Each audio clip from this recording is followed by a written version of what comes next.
나눔 서재를 찾아주셔서 진심으로 감사합니다. 오늘도 지혜를 나누는 소중한 시간이 되길 기원합니다. 내면이 단단해야 쉽게 무너지지 않습니다.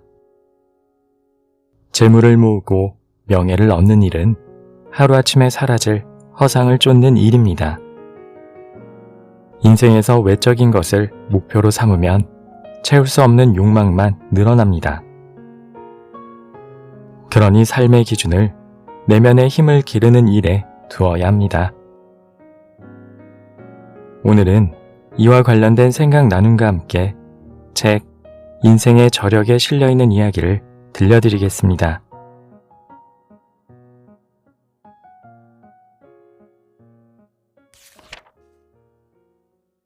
나만의 고결함이 있다면 거칠 것이 없다.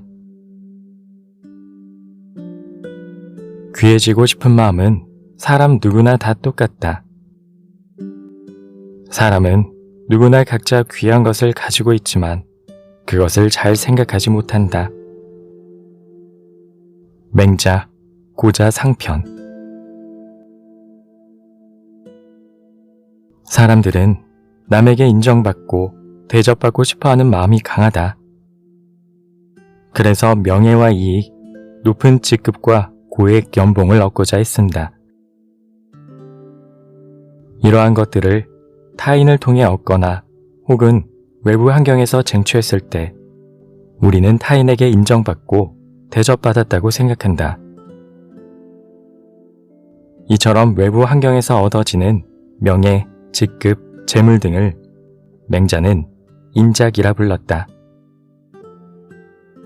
이와 상대적인 개념이 바로 천작이다. 여기서 작이라는 한자는 벼슬과 녹봉을 의미한다. 인작이란 물질적인 것, 외적인 것에 치중된 작위다.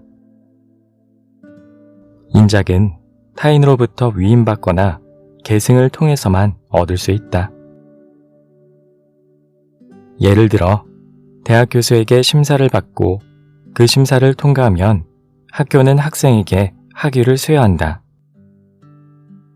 여기서 학위는 인작에 속한다.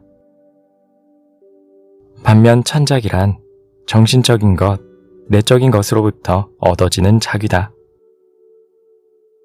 천작은 누군가로부터 위임을 받거나 하사를 받을 필요가 없으며 대대손손 물려줄 수도 없다. 가령 우리가 시인이 되고 싶다면 시를 잘 쓰면 되고 선한 사람이 되고 싶다면 선한 행동을 많이 하면 된다. 이러한 것들은 우리가 언제 어디서든 나의 의지로 행할 수 있다. 그로 인해 얻게 되는 존경과 명예 역시 우리의 행동으로 생긴 자연스러운 결과이다.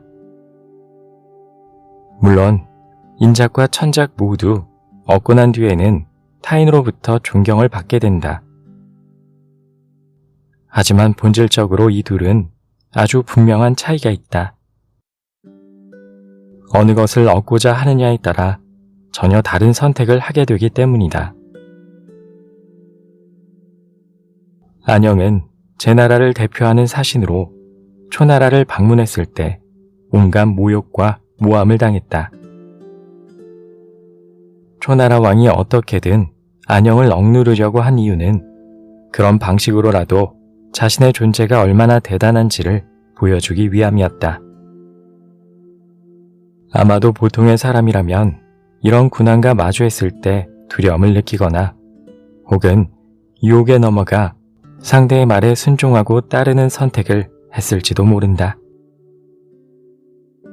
하지만 안영은 결코 굴복하지 않았다. 심지어 그는 초나라에서 모욕에 가까운 접대를 받고도 분노하거나 떠나지 않았다. 안영은 오히려 모자란 임금에게는 모자란 사신을 보내는데 제가 가장 어리석고 모자란 사람이므로 초나라의 사신으로 온 것입니다. 라는 재치 있는 말로 상황을 역전시켰다. 표면상으로는 안영이 자신을 비하고 있는 것처럼 보이나 실제로는 이 말 한마디로 안영은 더 우위에 설 수 있었다. 안영은 자신의 확고한 소신 덕분에 결국 초나라 왕의 존경을 받게 된다. 안영의 이러한 처사는 자신의 존엄은 물론이고 자국의 존엄까지 지켜냈다. 안영은 제나라에서 왕의 두터운 신임을 받는 인물이었다.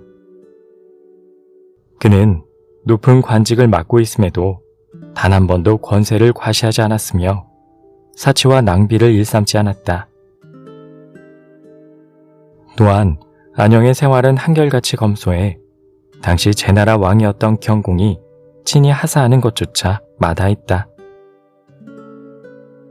한 번은 안영이 다른 나라의 사신으로 간 사이 경공은 자기 임의대로 안영의 오래된 집을 개조하고 화려한 마차까지 가져다 놓았다. 경공은 안영의 지위에 걸맞은 재물을 하사하고자 그리한 것이다.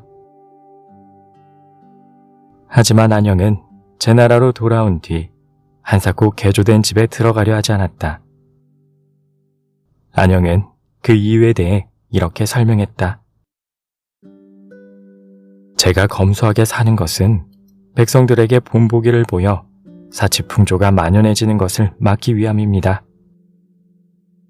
만약 임금과 신하가 모두 향락해졌게 되면 백성들도 너나 할 것 없이 이를 보고 배우고 따라할 것입니다.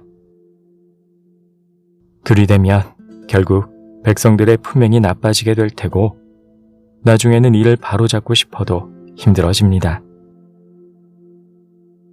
경공은 결국 어쩔 수 없이 안영의 집을 원래의 상태로 되돌려 놓았고 안영은 그제야 자기 집으로 돌아갔다. 이와 관련해서 맹자 또한 자신의 생각을 피력한 적이 있다. 귀해지고 싶은 마음은 사람 누구나 다 똑같다. 사람은 누구나 각자 귀한 것을 가지고 있지만 그것을 잘 생각하지 못한다. 이 구절의 의미를 좀 더 구체적으로 해석해보자. 존경받고 귀한 대접을 받고 싶어하는 마음은 누구에게나 존재한다. 그리고 누구나 존경받고 귀한 대접을 받을 만한 점을 갖고 있다. 다만 우리가 미처 그것을 생각하지 못하고 있을 뿐이다. 아울러 타인에게 받는 인정, 존경, 동경 같은 것은 결코 진정한 고귀함이 아니다.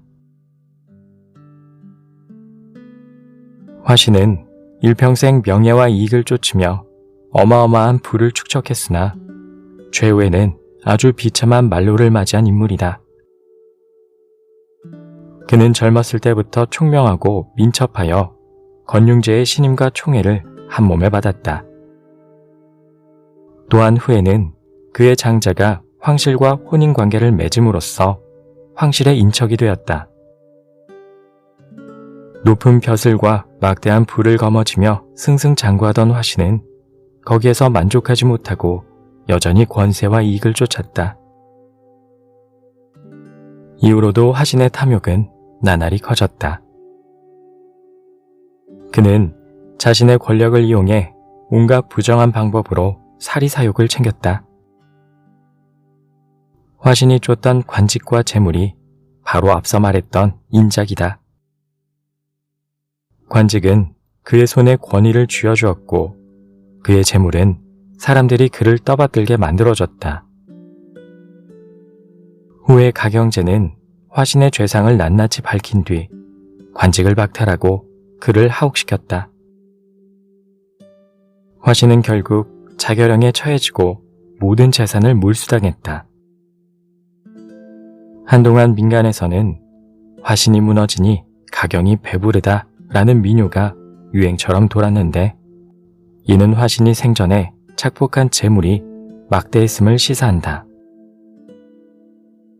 오늘날까지도 화신의 살해는 여전히 현대인들이 반면교사로 삼아야 할 사건이다.